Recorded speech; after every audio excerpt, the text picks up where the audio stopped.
This is going to be the garden vlog for both August and September because I just got too sidetracked into August to get this up. So now they've been combined because I was waiting for a couple more things to happen. So once the video gets started, you'll see it starting from August and then progressing to where I'm standing now, which is the Pampas grass that's just starting to bloom, and everything else is looking pretty tired out right now. So if this sounds like something you're interested in, come take a stroll with me and let's get started. This is Coreopsis, and this particular one is I call it tick seed, and it's an annual. I like it a lot. Presses really well. I just press it open face. And I originally brought it into my garden with a box of those for sun-loving wildflower seeds. And the ones that did good were Coreopsis and then these. And then last year I saved the seeds, and so the Coreopsis I have this year is because I just scattered the seeds around this spring, and they came up. And so that's makes me really happy. I really like them a lot. They hold their color for a long time. Something else that I have is, this is a, let's see if I can get here. This is a potentilla, and it, you can see down there, it grows from these low basal type clumps of leaves, and it's a slow clumper. So over the years it's gotten larger. And then here's another little one back there. It didn't flower very good this year. I haven't gotten that many flowers. They're really, really beautiful. Press well, hold their color. I press them open-faced. Something else that's starting to bloom right now, although I'm focusing on this Dahlia over here. Look how beautiful it is. But that's not what I'm going to mention next, because I think I've talked about dahlias in the prior video. But it's these anemone. These are fall blooming anemone, and you can see here, here's the buds, and then here's the open petal. I just press them open face, just like that. Sometimes this center is a little bit hard, this little green part, so sometimes I'll just pinch it out. See if I can do it one-handed. Yeah, just like that. And then that will make it press a little flatter. So here's the anemone department. They're just in the front there in red, that's amaranth seeds, and they call it the chenille. Is it the chenille plant? Anyway, I scattered some seeds around, and as you can see, they're pretty puny. They didn't get very big. Happy amaranth can get quite tall and lush, but I just must not have the climate for it, so I feel lucky to get anything at all. And then another thing growing in this barrel is Gypsum Philia. And last year I grew some Gypsum Philia, but it was like a single petal. So I searched the internet and I tried to find, you know, the ones that look more like a puffy little ball. And that's what these seeds are supposed to be, but they don't look very puffy to me unless they're not fully open yet. See, they're pretty. And they don't look like the ones that I see in the florist's arrangements unless I'm just not searching for the right botanical. But we'll see. I'll press some, see what happens. I've never pressed these before. Here's some larkspur.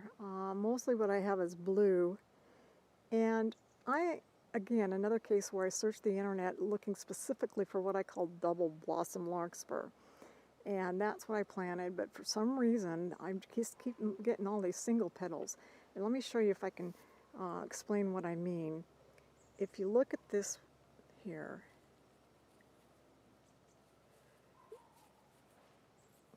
you can see where they're single petals, and this is pretty pronounced.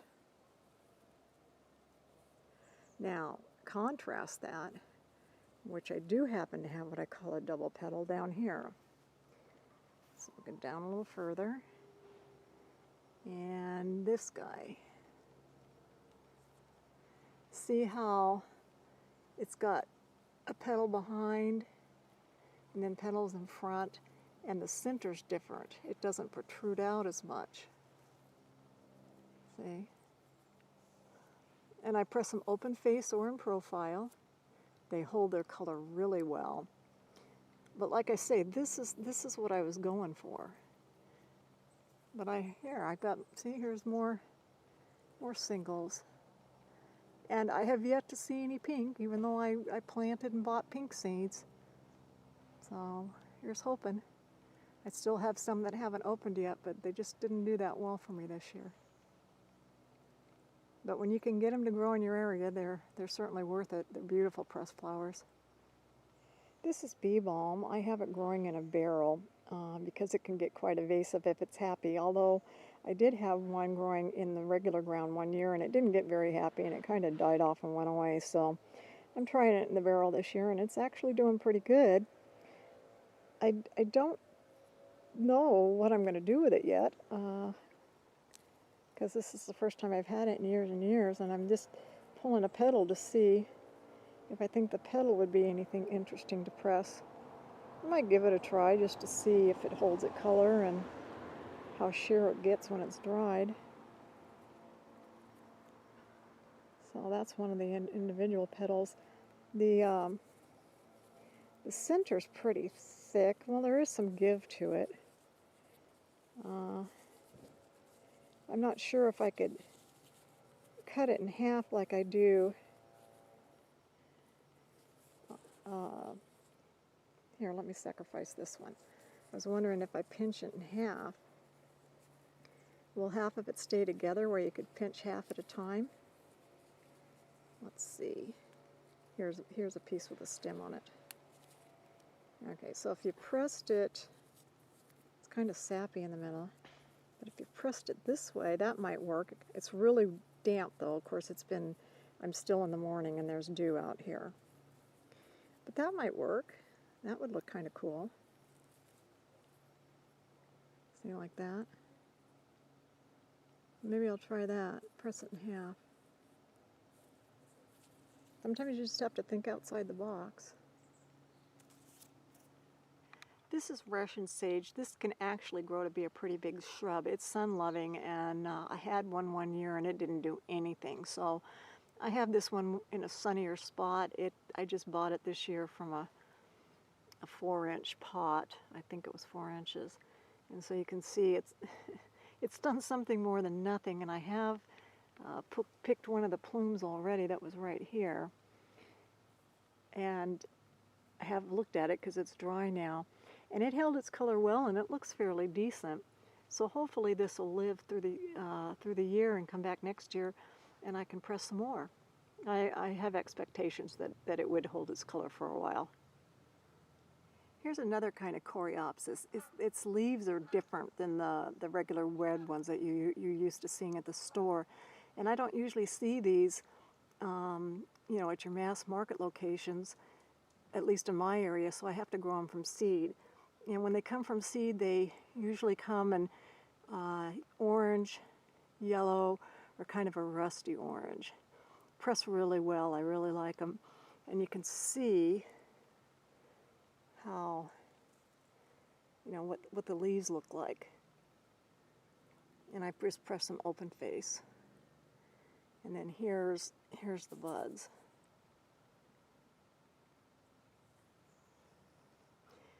And here's another form of bidden. The ones I usually press are yellow.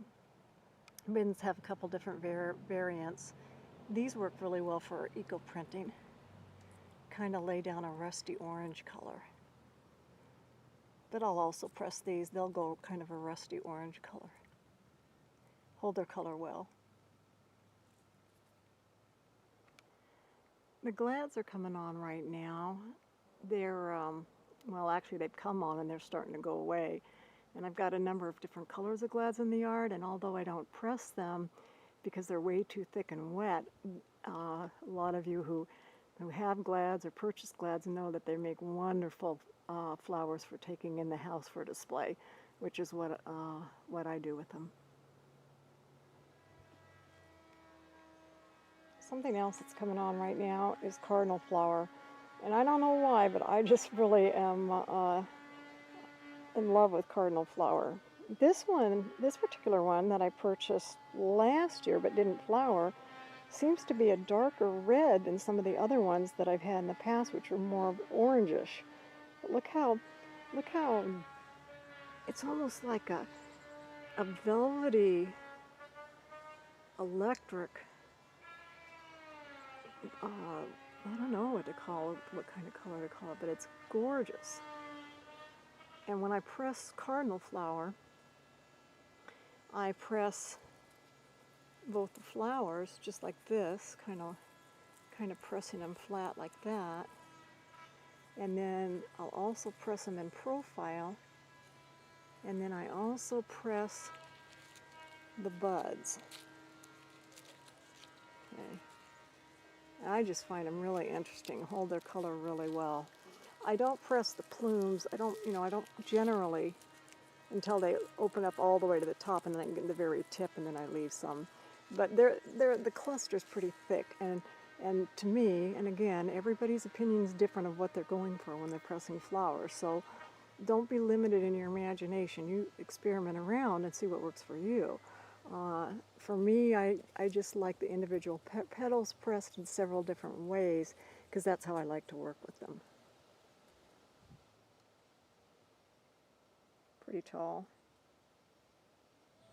The heather in bloom right now, and it's the end of August, and my two favorites for pressing is this one. I don't know the official name, but I call it the pom-pom, because as you can see, they've got these kind of ballish type clusters of flowers. And they're actually a little bit thick, but they do press. They'll turn out a little bit thicker than some flowers and foliage do, but they're definitely worth it. They've got that little pinkish tinge to it, and I just love this. And I'll show you the other one of my favorites for pressing. There's a lot of heather in this area here.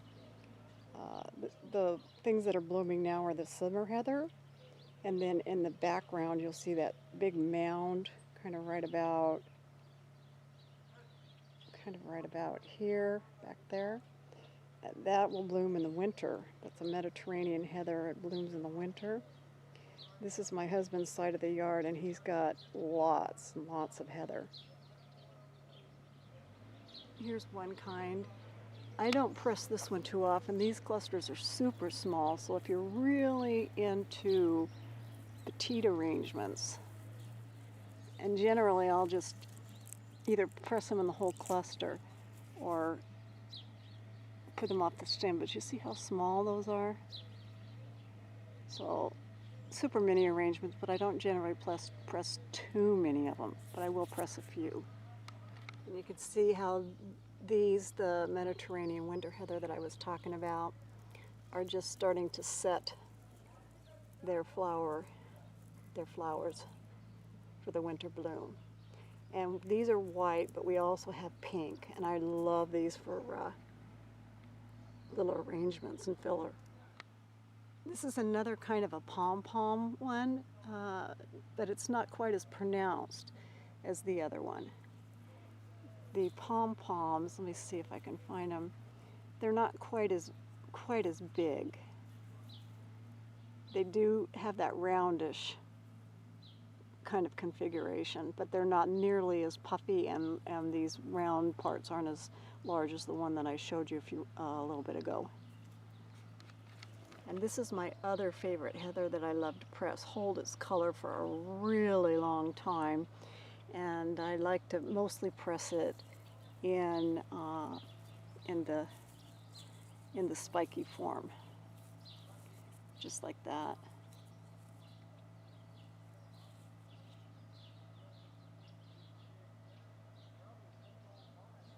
Here's my husband's little barrels, but as you can see at the end of August heading into September, things are just starting to look really tired and spent and going to seed.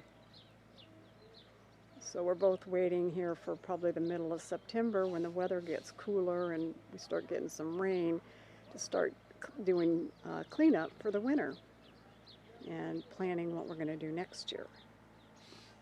This is Zhenya, and I talked about them before, but these are doing wonderfully, and I've been pressing just the florets, or excuse me, the petals. Something else that's blooming right now, and we've had different ones blooming at various times of the year, and I'm not sure if I've showed any of them or not, but these are especially beautiful because they hold their color pretty good, and they're nice when they're pressed. But this is Clematis, and look at the beautiful coloring on that with the different gradations of the pink. And these can be pressed in both profile and open face. And the back, yeah, I do think I talked about some purple ones in one of my last videos. These weren't in bloom yet. This is a different color. There's a lot of different colors. And this is a climbing vine. It's climbing up this tree.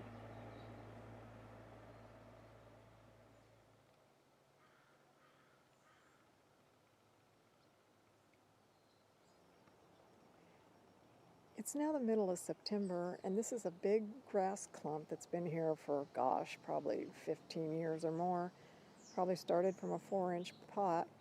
And the reason why I'm showing it is because what's really interesting about this is the seed pods, or I guess you'd say the grass flower.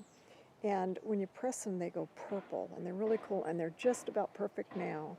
It's supposed to rain tomorrow, so I'm going to press them here as soon as I get done doing this. But let me get down close and show you the flower. Let's see if I can find one that would be illustrated. Now that one's not too purple yet. There's some more purpler ones here. And they go deeper. But you see how, I don't know if you can see against the yellow, if you can see how purple they are. Let me bring this away from there a little bit. Yeah, I think you get a little better feel now. See how they go purple? They're really neat. Here's some Sedum Autumn Joy, and it instills some nice fall color in the garden because the flowers are just coming on now. It's a succulent, but it comes back every year, and the insects really love it on a nice warm day. It can be just covered, and it's got a really nice color. I don't really do too much with them because they're too wet and too thick. They just add a lot of color at this time of the year in the garden. This is the fan flower, and I can't remember if I showed it earlier, but just in case I wanted to get it on camera, it's getting really spent because, well, like as I mentioned, we're at the middle of September. But just in case I forgot to film it, what I do is, let me find which one am I at? Here. What I do is I pick, or I have scissors, and I snip right down by the stem, trying not to sever the cluster because it grows from the top. And I get it right down by the stem. And then I just press them flat just like that. So I kind of cut up the stem as it progresses through the season. They hold their color well. I really like them. Here's all the Queen Anne's lace going to seed. See how they get this interesting way they fold in on each other? And then here when they start getting brown, I got to start cutting these back because I don't want all these to go to seed. If I let this a whole patch, and I've got quite a few Queen Anne's in the yard, go to seed, they can be invasive, and I think I've said in other videos, I don't mind if they reseed, but I don't need to fight an invasion, so I have to get busy and start cutting these before they go to seed and just keep a few pods around. Remember that carrot that I talked about earlier this year that had a little, the flowers are kind of like the Queen Anne, but just a little bit different. That's way, I don't know, several videos back in the vlog. But I did leave this one stem to go to seed just because. And as you can see, I think we're there. I think this is finally seeding up. So I'm going to pick this off and put it in a bag for the winter, and I'll decide what I want to do. Do I want to actually pack carrots to eat, or do I want another plant to grow for pressing flowers? I don't know.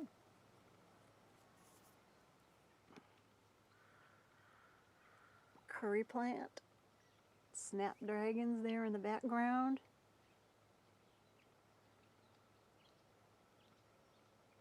Oh man, I can't remember what that one's called.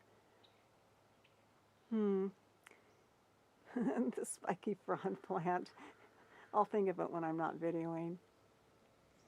This is a form of a mallow that's looking especially pretty right now. It reseeds itself. I haven't actually had this plant in the yard for years and years and years. I bought a 4-inch pot probably, 10, 15 years ago, and I just let some of the plants just reseed. They love this gravel down here.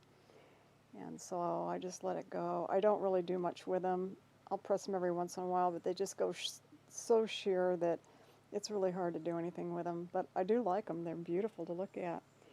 And they're growing alongside of what I said. I'm waiting to finish this vlog. I'm waiting for this pineapple sage to bloom. I've got a couple of them. And this plant has gotten huge. You can see how big it is. It's probably, I don't know, 3 feet high. But I don't see any evidence of flowers yet. So I'm not sure how long I'm going to wait. It didn't bloom last year until it got really cold in the fall. And I didn't even think that it was going to bloom because I just got this plant last summer, and it hadn't flowered, and then finally in the fall it flowered, and it made it through the winter, and it's really big this year.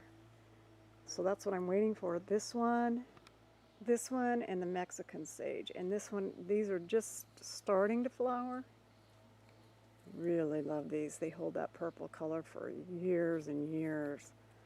They're just super interesting. The leaves press well, the flowers press well. But this is this one. And you can see that this one's just starting. So that's what I'm waiting for. Finally, this pineapple sage is starting to flower. And I know it's a little windy out, but I need to press them today because it's going to rain. So let me see. It's really hard to see in this viewfinder because of the sun. But let me bring it up closer. These hold their color for a really long time. And they start out in a cluster like that. But when the flowers open up, let me grab this one over here. Bring it up to the camera. You can see where they start to change and they open up into a profile like that. And this is probably about 3 or 4 feet tall, this plant. And you can see it's a pretty big clump. Smells wonderful. Smells like pineapple. Just a side note that this blue delphinium is in its second bloom, so I'll be able to press those flowers this afternoon too. And one of my real favorites, this is the Mexican sage, and you can see it's starting to flower. These hold their color for a really long time. And this is what's really nice about them, besides their beautiful purple color, is that they've got these really soft hairs on them. They've got a unique texture. And I just press them just kind of like you see them. Just press them like that. Also, the leaves press really well.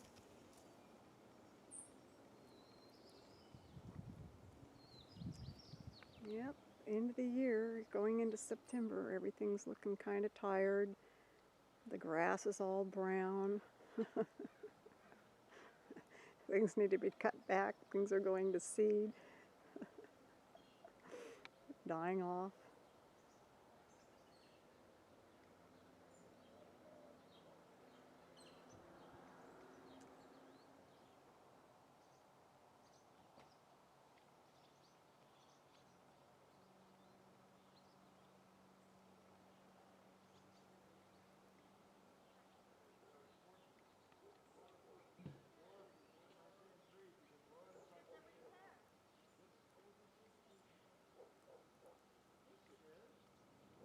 This is Pampas grass, and it's really wet. I just cut it off the bush. I'm going to set it in a vase and let it dry since it's been raining, and then I will either press it or hang it upside down. I'll probably do a combination of both. And this is when they're first coming out. I like them before they get overly poofy, because they will get more, you like that technical word, poofy. They will get more poofy as they dry. And what I do, get down a little bit closer, is I will press these, and just, so they're flatter, I'll press them in bunches like this. And like I say, these are wet, so they're all clumped together, but they'll certainly be more fluffy when they dry out. And then, of course, for drying, I just hang the whole plume upside down. And then you can use them in dried arrangements. Okay, that does it. We've come full circle back to the Pampas grass where we started.